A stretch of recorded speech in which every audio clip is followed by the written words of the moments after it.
किसी भी अक्यूज के घर को किसी भी बात पे किसी पे भी इल्जाम लगा के घर तोड़ देते थे। अब सुप्रीम कोर्ट ने दिशा निर्देश पास किया है। कोर्ट ने ये कहा है कि ये घर का जो मामला है, घर तोड़ने का मामला बहुत ही सीरियस इशू है। किसी इंसान का घर जो होता है वो एक सिर्फ एक्यूज्ड का घर नहीं होता, वो पूरी फैमिली का घर होता है।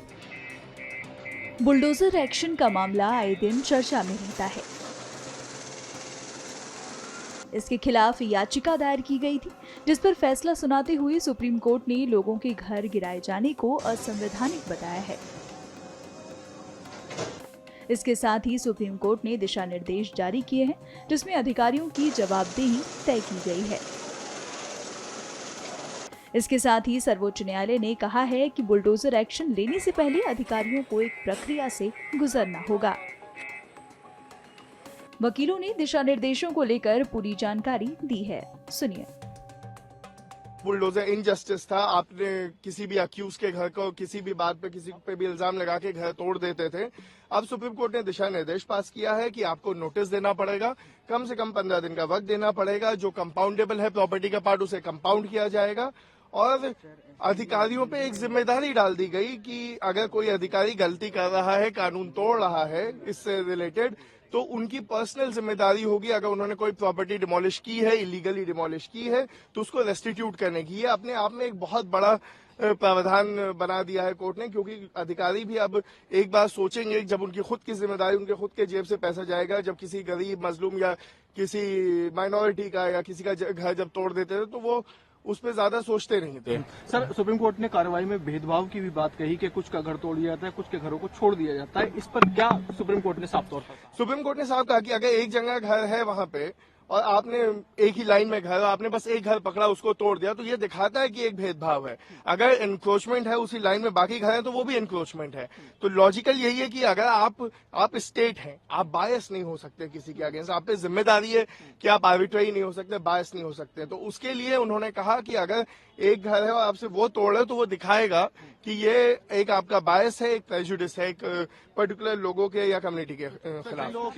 ये मामला 2022 से कोर्ट में था कि इलीगल तरीके से अथॉरिटीज़ बुलडोज़र का इस्तेमाल करके लोगों के घरों को गिरा देती हैं।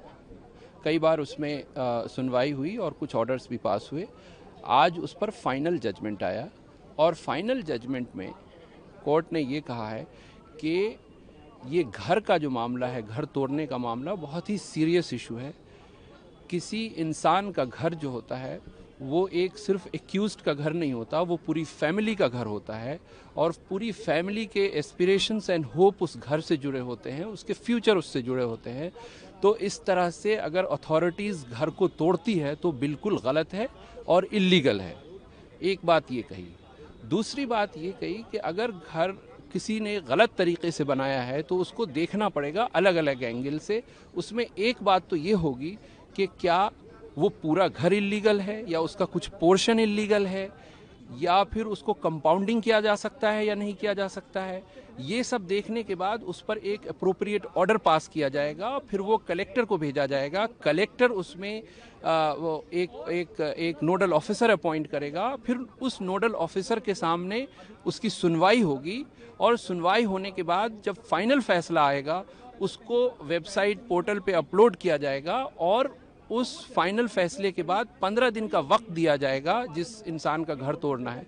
और उसके साथ साथ एक बात और कही कोर्ट ने कि देखिए ये मामले को पिक एंड चूज बेसिस पे नहीं होगा, उसको देखना पड़ेगा कि सिर्फ ये एक ही इंसान का घर है जो इल्लीगल था या और लोगों का उस मोहल्ले में जो घर है वो इल्लीगल है। तो इन सब कंसिडरेशन को देखने के बाद ऑर्डर पास किया जाएगा, 15 दिन का वक्त दिया जाएगा ताकि वो अगर फाइनली उसको तोड़ना ही है तो वो अपील कर सके या घर को खाली कर सके। और इन सब प्रोसीजर को अगर किसी ने ऑफिसर ने वायलेट किया है तो उसकी अकाउंटेबिलिटी तय होगी।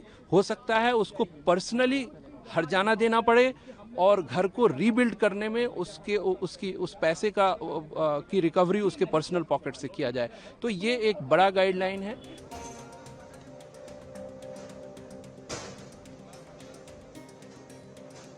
न्यूज नेशन अब व्हाट्सएप पर खबरों की ताजा अपडेट के लिए न्यूज नेशन के इस क्यूआर कोड को स्कैन करें।